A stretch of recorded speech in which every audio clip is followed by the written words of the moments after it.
জরুরি for planned pregnancy. এখানে আমরা প্ল্যান্ড এবং আনপ্ল্যান্ড দুই ধরনের পেশেন্ট আসতে পারে। আমরা প্র্যাকটিক্যাল ভিত্তিক কথা বলছি। একটা পেশেন্ট আসলে সাবক্লিনিক্যালি হাইপোথাইরয়েড ছিল আগে থেকেই, কিন্তু সে প্রেগনেন্সিতে প্ল্যানিং করছে আপনার কাছে। আপনি তাকে কিভাবে প্ল্যানিং এ প্রেগনেন্সির জন্য প্রিপেয়ার করবেন? Dose should be adjusted to take cases.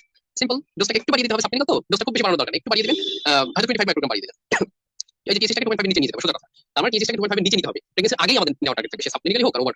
In case of unplanned pregnancy, যে মানে আনপ্ল্যান্ড মানে কি হয়ে গেছে, সাবক্লিনিক্যাল ছিল, সে হয় চিকিৎসা পেতে পারতো না, কিন্তু unplanned pregnancy, subclinical hypothyroidism will be managed like pregnancy protocol. মানে ওই যে যেটা আমরা প্রেগনেন্সি বলছি, যে আনপ্ল্যান্ড প্রেগনেন্সি হয়ে গেছে তাহলে ঠিক আছে, আপনি একটু ওই যে যদি চিকিৎসা পেয়ে থাকে তাহলে ডাবল ডোজ করে দিবেন, আর চিকিৎসা যদি না পেয়ে থাকে তাহলে আপনি 50 মাইক্রোগ্রাম বা 75 মাইক্রোগ্রাম করে শুরু করে দিবেন। আমরা সামনে ডোজিং দেখাবো।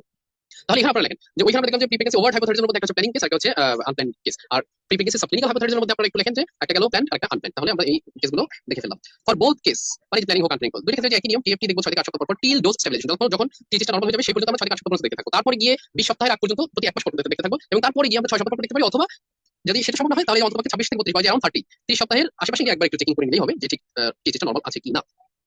এখন আমরা আসবো, আগে পেশেন্ট ভালো ছিল কিন্তু প্রেগনেন্সিতে নতুন করে হাইপোথাইরয়েডিজম ডেভেলপ করেছে। আগে পেশেন্ট ভালো ছিল কিভাবে বুঝবো? আগে পেশেন্ট তো আমরা অনেক পেশেন্টের সাথে আগে কোনো রিপোর্ট থাকে না যে তার থাইরয়েড প্রবলেম ছিল কিনা, কিন্তু যে পেশেন্টের আগে থেকে থাইরয়েড রিপোর্ট আছে, চেকিং হয়তো আপনারই পেশেন্ট, পার্সোনাল পেশেন্ট হতে পারে, সে ভালো ছিল কিন্তু আপনার প্রেগনেন্সিতে ডেভেলপ করেছে। আপনি প্রেগনেন্সি আবার থাইরয়েড প্রোফাইল টেস্ট করে দেখলেন যে হাইপোথাইরয়েডিজম ডেভেলপ করেছে। কি কি কারণ হতে পারে? মোস্ট কমন কজ হচ্ছে হাশিমোটোস থাইরয়েডাইটিস, মানে সেটা অটোইমিউন থাইরয়েডাইটিস। আইরিন ডেফিসিয়েন্সি হতে পারে, আমাদের দেশে এখন আর হবে না।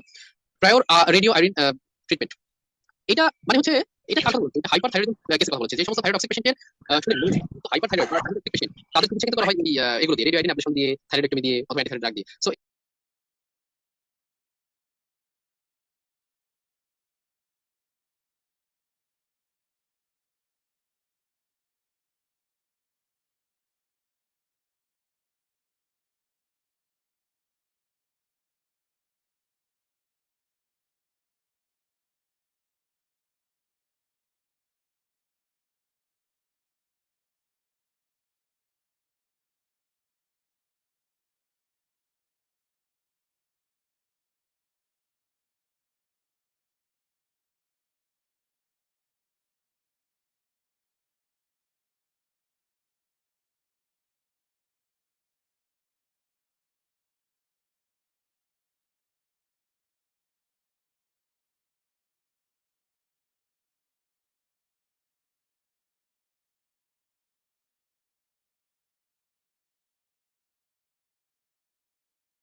Radio iodine ablation therapy, radio iodine ablation therapy, thyroidectomy, এই দুইটা ওয়ে যাদের করা হয়, এই দুইভাবে যে সমস্ত থাইরয়েড টক্সিক মানে হাইপার থাইরয়েডের কথা বলছি, হাইপার থাইরয়েড যে সমস্ত পেশেন্ট এইভাবে চিকিৎসা করা হয়, রেডিও আয়োডিন অ্যাবলেশন অথবা থাইরয়েডেক্টমি, তারা কিন্তু আলটিমেটলি হাইপোথাইরয়েড হয়ে যায়।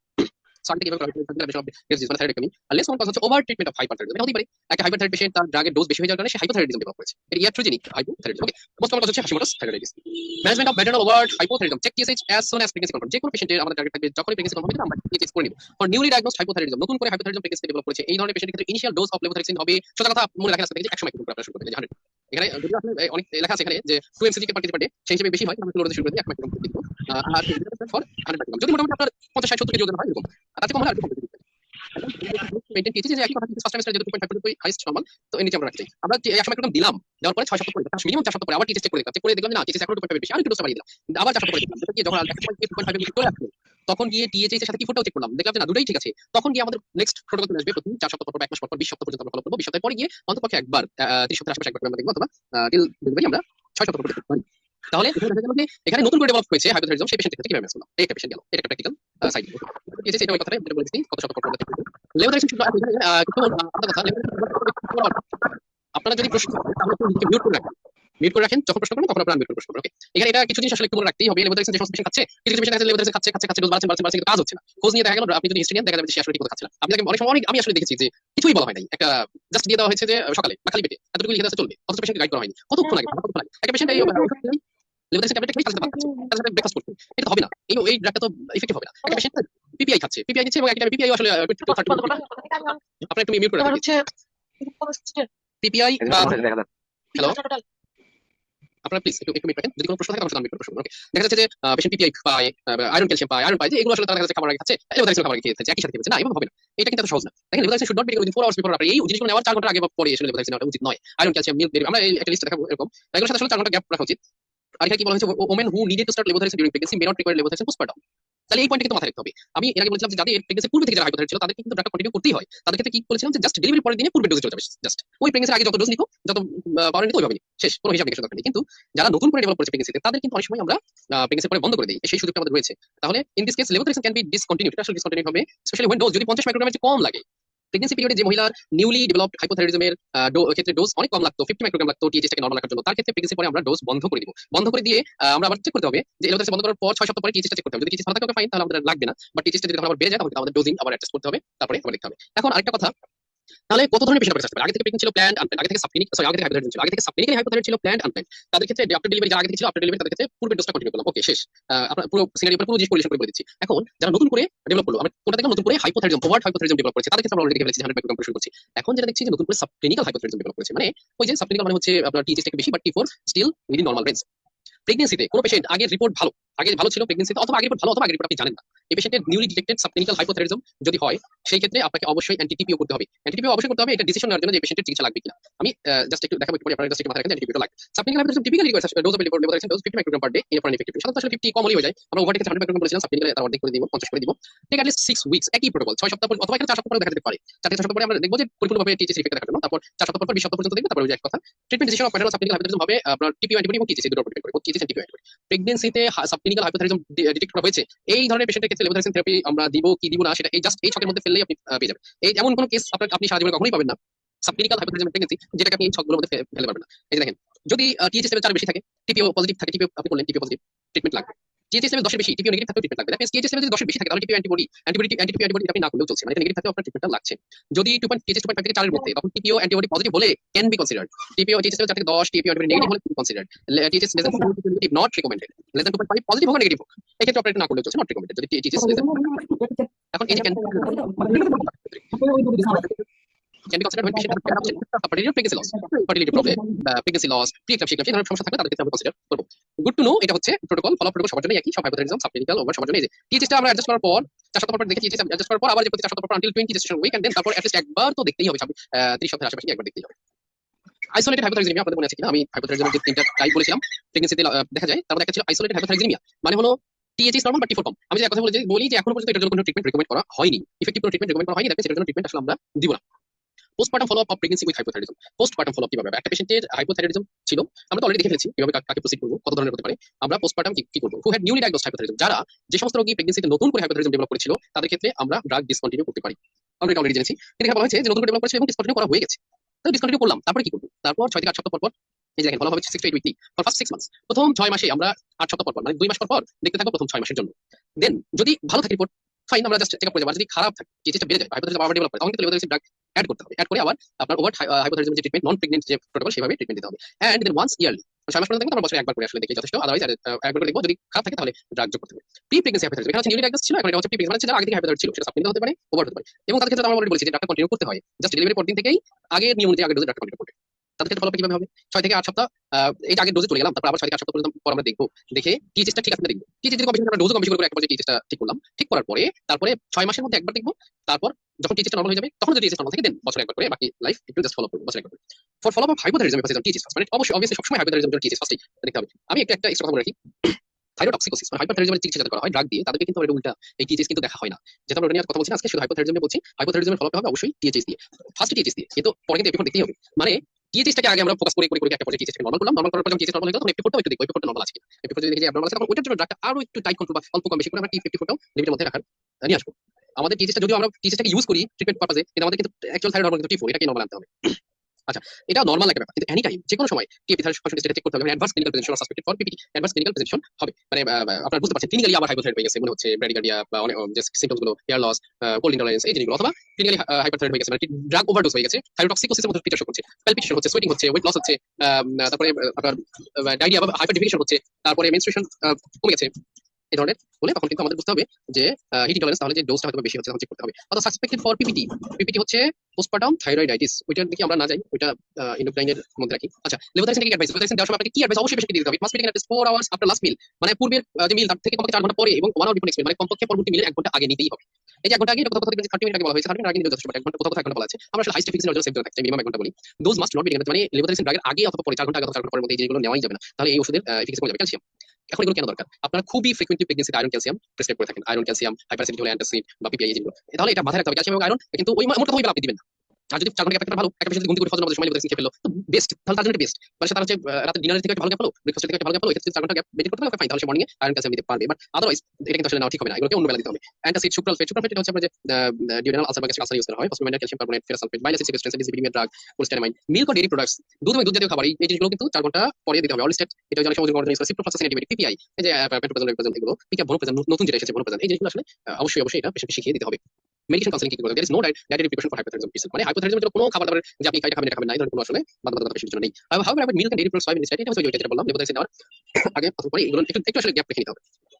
ওই ড্রাগগুলো আসলে গ্যাপ যেটা বলেছি, মিসড ডোজ, যে ডোজ মিস করে ফেলেছে তাহলে সে কি করবে? সে পরবর্তী দিনে যখন সে ওষুধ নেবে এই সময় সে ডাবল ডোজ নিতে পারবে। লেভোথাইরয়েড ইজ লাইফ অফ মেডিকেশন, সারাদিন খেতে হবে, অথবা ওই যে পেশেন্ট বললাম যে নিউলি যারা ডায়াগনোজ হয়েছিল প্রেগন্যান্সির আগে ভালো ছিল, প্রেগন্যান্সি নতুন করে ডেভেলপ করেছেন, তাদের ক্ষেত্রে আমরা বন্ধ করে দিই, কিন্তু পেশেন্টের জন্য উপদেশ অবশ্যই যেটা থাকবে, আপনি নিজে নিজে কখনোই বন্ধ করবেন না, এটা পেশেন্টকে বলে দিতে হবে। Although well control hypothyroidism as soon as pregnancy is confirmed, একটা পেশেন্টের হাইপোথাইরয়েডিজম আগে থেকে ছিল, আপনার নিজস্ব রোগী আগে থেকে হাইপোথাইরয়েড, সে অলরেডি কন্ট্রোল হাইপোথাইরয়েড এবং একটা ডোজের সিস্টেম, সে আপনাকে বলল আমি তো কনসিভ করে ফেলছি, ওকে ফাইন, আপনাকে থাইরয়েড প্রোফাইল টেস্ট দেখাই দরকার, আপনি সাথে সাথে সপ্তাহে 2 দিন ডোজ ডাবল করে দিতে হবে। যদিও আগে সে কন্ট্রোল ছিল, বারবার বলছি আগে কন্ট্রোল ছিল, তারপরে কিন্তু ডোজ ডাবল করতে হবে 2 দিন, মানে টোটাল ডোজ 30% বাড়িয়ে দিতে হবে। সপ্তাহে 2 দিন ডাবল ডোজ, কেস প্র্যাকটিস, আমাকে কেস প্র্যাকটিসে যেতে চাই। এখন এই যে যে জিনিসগুলো আমরা দেখলাম, এখন আমার সাথে ইন্টারেক্ট করতে হবে, কেস প্র্যাকটিস আমাকে একটু হেল্প করতে হবে আপনাদের, দয়া করে একটু আনমিউট করে আমার সাথে কথা বলুন। Case 1, 29 years woman came for subfertility, thyroid function test shows TSH 7, before 1.3, diagnosis and management কি, মানে এটা ডায়াগনোসিস কি একজন আমাকে একটু বলুন, রেফারেন্স আছে পাশে সেটা দেখে একটু বলুন।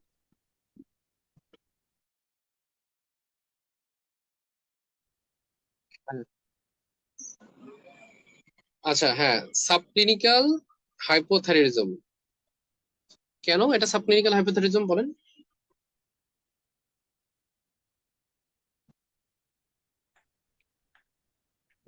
আচ্ছা, এটা সাবক্লিনিক্যাল, জিপোটা নর্মাল বাট টিএইচএসটা হচ্ছে বেশি আছে। হ্যাঁ হ্যাঁ হ্যাঁ, সাবক্লিনিক্যাল হাইপোথাইরয়েডিজম, একটা 29 বছরের মহিলা আপনার কাছে সাবফার্টিলিটি নিয়ে আসছে, এখন থাইরয়েড প্রোফাইল এটা, এখন আপনি কি করবেন? এর কি চিকিৎসা লাগবে নাকি লাগবে না? কি মনে হচ্ছে আপনার? লাগবে। লাগবে। সাবক্লিনিক্যাল হাইপোথাইরয়েডিজম আমরা চিকিৎসা করি অথবা করি না, দুই ধরনের, কিন্তু প্রেগনেন্সি রিলেটেড যখন ব্যাপার স্যাপার আসবে তখন সমস্ত মানে প্রেগনেন্সি রিলেটেড পেশেন্টের চিকিৎসা লাগবে। Diagnosis subclinical hypothyroidism, treatment needed. Subclinical আমরা সাধারণত 50 মাইক্রোগ্রাম দিয়ে শুরু করি, আমরা এভারেজ আমরা যদি বলি যে 50, 60, 70 এই কেজি ওয়েট যদি পেশেন্টের হয়, এরকম পেশেন্টের ক্ষেত্রে 50 মাইক্রোগ্রাম দিয়ে শুরু করি। 0.5 for 7 days and then 1.0 continue. তারপরে যেগুলো আমরা 6 সপ্তাহ পরে চেক করবো টিএইচএস, তারপর আমাদের টার্গেট থাকবে টিএইচএস টাকে বিলো 2.5 নিয়ে যাওয়া, বিকজ সে সাবফার্টিলিটি মানে কি, সে প্রেগনেন্সি কনসেপ্ট করতে চাচ্ছে কিন্তু পারছে না।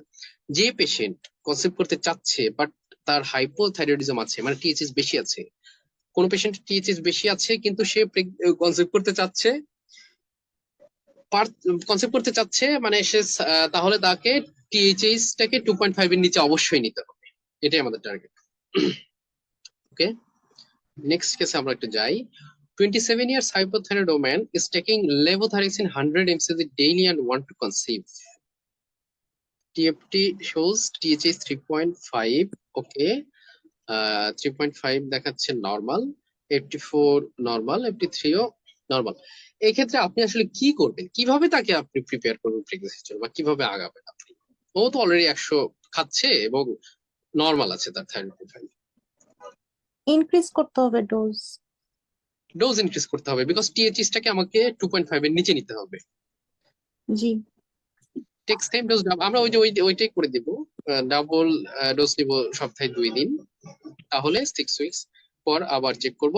যখন এই ধরনের পেশেন্ট যারা আপনার কাছে আসলে কাউন্সিলিং করছে, যে তারা কনসেপ্ট করতে চাচ্ছে তাদেরকে আপনি বলবেন যে আপনি একটু হোল্ড করুন, আপনি টিএইচএসটাকে আগে 2.5 এর নিচে নিয়ে যান, তারপরে আপনি কনসেপ্ট করবেন।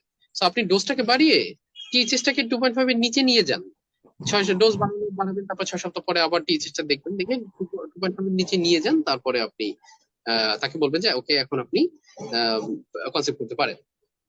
সেম ফর আনপ্ল্যান প্রেগনেন্সি, মানে এটা তো আপনার কাছে প্ল্যানিং, কিন্তু আনপ্ল্যান যে চলে আসছে তাকে তো আপনি যেইভাবেই করে দিবেন, ডাবল ডোজ করে দিবেন 2 দিন, এই যে ডাবল ডোজ টয়েস নেই। আচ্ছা, 27 years hypothyroid female gave birth today and her dose was increased during pregnancy. What will be dose now? Before pregnancy, she was taking levothyroxine 75 microgram daily. TFT report normal. কি করবেন এই পেশেন্টের, মানে আজকে delivery হলো, এর ডোজ মডিফিকেশন কিভাবে হবে? আগে থেকে সে হাইপোথাইরয়েড ছিল, আগের ডোজে চলে যাবে প্রি তাহলে প্রেগনেন্সি। আচ্ছা এখানে দেখতে পাচ্ছি বিফোর প্রেগনেন্সি সে পাইতো 75, তাহলে আমরা কালকে থেকে আমরা আবার 75 এ চলে যাবো, ঠিক আছে, 75 এ চলে যাবো। Take as before pregnancy from the day after delivery, she will take 75 mcg per day from tomorrow and check THH after 6 weeks. Case number 4, 23 years woman pregnant for 6 weeks, diagnosed new hypothyroidism. এখানে দেখতে পাচ্ছি টিএইচএইচ 5.9, আচ্ছা টিএইচএইচ 5.9 এটা hypothyroidism, because first trimester 2.5 এর উপরে গেলেই সেটা বেশি। টোটাল টিফু এখানে আছে 39, মানে এটা কম, 58 এর চেয়ে কম। তাহলে ম্যানেজমেন্ট আমরা কি করব? আপনি কি করবেন এই পেশেন্টকে নিউলি ডায়াগনোসড হাইপোথাইরয়েডিজম হয়েছে, ধরুন এর ওজন অ্যারাউন্ড 60 কেজি, 200 30% ডোজ বাড়িয়ে দেবো। না না ইনি তো চিকিৎসা পাচ্ছে না, এই যে এটা হচ্ছে ডায়াগনোসড নিউ হাইপোথাইরয়েডিজম, উনি তো আগে থেকে ওষুধ পাচ্ছে না, পেলে আপনি বাড়িয়ে দিন। 200 50 মাইক্রোগ্রাম দিয়ে শুরু করবো, কত দিয়ে? 50 দিয়ে। আমরা বলেছিলাম প্রেগনেন্সিতে একটু বেশি ডোজ দিব, 100 করে 100 দিয়ে, তাহলে 100 দিয়ে শুরু। হ্যাঁ, সাব ক্লিনিক্যালের ক্ষেত্রে আমরা বলেছিলাম 50, বাট ওভারঅলের ক্ষেত্রে আমরা বলেছিলাম 100। পেশেন্ট ওয়েট এই যে, হ্যাঁ ধরুন 60 KG, will start as 1.6 mcg per kg per day, tablet levothyroxine 100 mcg, half 007 days 100 করে কন্টিনিউ, দেন তারপর 6 উইকস পরে আমরা একটু চেক করব। তবে এই ক্ষেত্রে যদি টিএইচএসটা কম থাকে, এই যে 5.9 তো জাস্ট উপরে, সেক্ষেত্রে আমাদের কিছু আসলে প্র্যাকটিক্যাল কিছু কনসিডারেশনের ব্যাপার আছে। এক্ষেত্রে THS just above the upper limit. আপনারা জানেন কিনা হাইপোথাইরয়েডিজমে টিএইচএসটা অনেক বেশি হয়ে যেতে পারে, 100-র উপরে 150-র উপরে হয়ে যেতে পারে, কিন্তু এখানে জাস্ট মাত্র মানে 5.9। এক্ষেত্রে আমরা আসলে একটু কম দিতেই পারি, 100-র জায়গায় হয়তো আমরা 50 করে শুরু করলাম, আপনারা সেই হিসেবে আপনারা 50 করে শুরু করতে পারেন। 27 years pregnant woman has following TFT report at 7th gestational week. 7 সপ্তাহে টিএইচএস দেখা যাচ্ছে 2.1, মানে এটা নরমালের মধ্যে আছে। এই T4 এটা কম দেখা যাচ্ছে, 58 এর চেয়ে কম। এটা ডায়াগনোসিস কি, ম্যানেজমেন্ট কি? নরমাল। T4 কম দেখা যাচ্ছে, প্রেগনেন্সিতে তো এটা নরমাল হতে পারে। প্রেগনেন্সিতে নরমালি T4 বেড়ে যায়, আচ্ছা টিএইচএস আচ্ছা, কমে যায়। তাহলে এটা সাবক্লিনিক্যাল। সাবক্লিনিক্যালে কি হয়? সাবক্লিনিক্যালে টিএইচএসটা না বেড়ে না, যায়, এটা normal. Isolated hypothyroidism, isolated hypothyroidism, এটার ম্যানেজমেন্ট এটা 50 মাইক্রোগ্রাম লিভোথাইরক্সিন। লিভোথাইরক্সিন। আমি কিন্তু বলেছিলাম যে এটার চিকিৎসা লাগবে না, diagnosis isolated hypothyroidism, no treatment needed. হ্যাঁ, case 6, your hypothyroid patient who was taking levothyroxine with a controlled or uncontrolled, ঠিক আছে, যাই হোক সে লেভোথাইরক্সিন পাচ্ছিল। টিএফটি রিপোর্ট, এই যে এখানে কথা হলো যে আপনার পূর্বের পরিচিত রোগী সে লেভোথাইরক্সিন পাচ্ছিল, আপনাকে সে called and informed you that she has conceived, টেলিফোনে আপনাকে বললো যে আমি তো কনসেপ্ট করে ফেলেছি, এখন আপনি তাকে কি উত্তর দিচ্ছেন? ডোজটা 30% বাড়িয়ে দিতে বলবো। 30% সপ্তাহে যে কোনো দিন ডাবল ডোজ। দেন। না, সপ্তাহে যে কোনো 2 দিন ডাবল ডোজ পাবে। ট্যাবলেট দুটো করে খাবে সপ্তাহে যে কোনো 2 দিন। হ্যাঁ হ্যাঁ হ্যাঁ, হোয়াটএভার যাই থাকবে না কেন, আপনি ওই মোমেন্টে বলবেন যে আপনি বাড়িয়ে দেন, এই যে রেগুলার, এই যেখানে জাস্ট ডাবল লেভেল টুইস উইকলি, দেন 6 সপ্তাহ পরে আপনি টিএইচএস করে আমার সাথে দেখা করবেন, এটা বলতে। হ্যাঁ, but patient who had planned pregnancy and increased dose before pregnancy, এইটা হচ্ছে আনপ্ল্যান্ড ক্ষেত্রে। আনপ্ল্যান্ড মানে সাডেনলি আপনাকে জানালো, কিন্তু যারা প্ল্যান আগে কাউন্সিলিং করেছিল, আপনি আগে তার ডোজ বাড়িয়ে দিয়েছিলেন প্রেগন্যান্সি করবে, ডোজ বাড়িয়ে টিএইচএস থেকে বিলো 2.5 নিয়ে গিয়েছে, তাদের ক্ষেত্রে কিন্তু বাড়ানোর দরকার নাই, কারণ তাদের ক্ষেত্রে ওই যে বাড়ানো বা ডাবল ডোজ করা ওটা কিন্তু প্রেগন্যান্সি আগে করে ফেলছে, মানে ডোজ বাড়িয়ে টিএইচএস থেকে 2.5 এর নিচে নিয়ে গেছে। Case number 7, a hypothyroid pregnant lady increased dose of levothyroxine 30% by doubling dose twice weekly and checked THS after 6 weeks. এই যে আপনার যে পেশেন্টকে আপনি বলেছিলেন যে 2 সপ্তাহ আপনি ডাবল করুন 2 দিন, তারপর 6 সপ্তাহ পরে আমাকে টিএইচএস রিপোর্ট সহ আমার সাথে দেখা করুন, সে 6 সপ্তাহ পরে টিএইচএস রিপোর্ট নিয়ে আপনার কাছে আসলো, কিন্তু আপনি দেখুন এখনো টিএইচএসটা রেঞ্জের বাইরে বেশি আছে। দ্যাট মিন্স মানে patient will need to increase dose, মানে এখন ডোজ বাড়াইতে হবে। আপনি কি বলবেন, কিভাবে আপনি এটা প্রসিড করবেন? আগে আজও খুবই উনি হচ্ছে রেগুলার ওষুধটা খাচ্ছেন কিনা একটু বলবেন? হ্যাঁ, এটা একটা গুড পয়েন্ট। আপনাকে এই জিনিসটা দেখতেই হবে, তিনি নিয়মিত ওষুধ খাচ্ছেন কিনা, এবং ওই যে ওষুধ খাওয়ার যে একটা প্রোটোকল ছিল, এত ঘন্টা আগে এত ঘন্টা পরে, বা পিপিআই, ক্যালসিয়াম, আয়রন, এগুলো খাচ্ছেন, এগুলো আপনাকে এক্সক্লুড করে নিতে হবে। যদি এগুলো সমস্যা থাকে তাহলে ওটা আবার কাউন্সিলিং করে দিতে হবে। আর যদি দেখেন এই প্রবলেমগুলো নাই,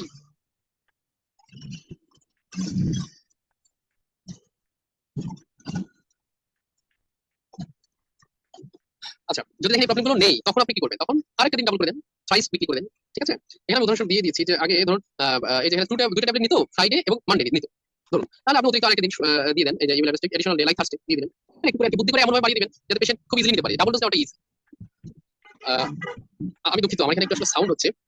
এই ছিল আমাদের আজকের প্রেজেন্টেশন।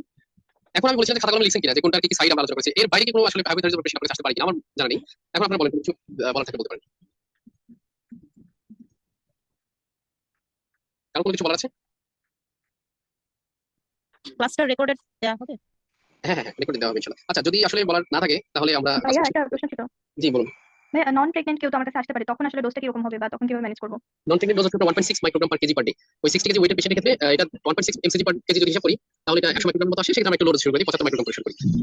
যদি টিএসএস লেভেল 100 ক্রস করে তখন? আমার এখানে আসলে আশেপাশে প্রচুর আওয়াজ হচ্ছে, আমার মনে হয় ক্লাসটা বন্ধ করে দিলে ভালো হয়, বাকি কোশ্চেন গ্রুপে করতে পারেন। অনেক সাউন্ড হচ্ছে, আসলে কথা শোনা যাচ্ছে না। আচ্ছা বলুন কি বলছিলেন? ভাইয়া টিএসএস 100 এর বেশি হলে তখন কি একই ম্যানেজমেন্ট থাকবে? হ্যাঁ, একই ম্যানেজমেন্ট থাকবে। সাধারণত আসলে পিওর হাইপোথিসিস 100 এর বেশি হয়ে যায়, প্রাইমারি হাইপোথিসিস 100 এর বেশি, এটা বেশিরভাগ এরকমই হয়। তারা যেন আসলে পাশে সাউন্ড বক্স বাজাচ্ছে, আমি আসলে আজকে এখানেই শেষ করে দিচ্ছি।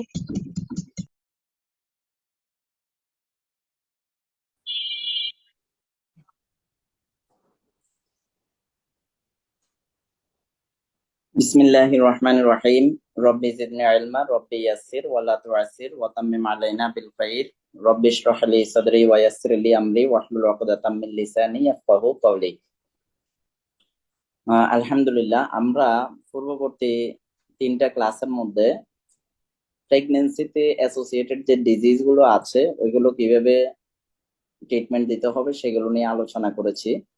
যে pregnancy with migraine, pregnancy with UTI, pregnancy with hypertension, pregnancy with diabetes,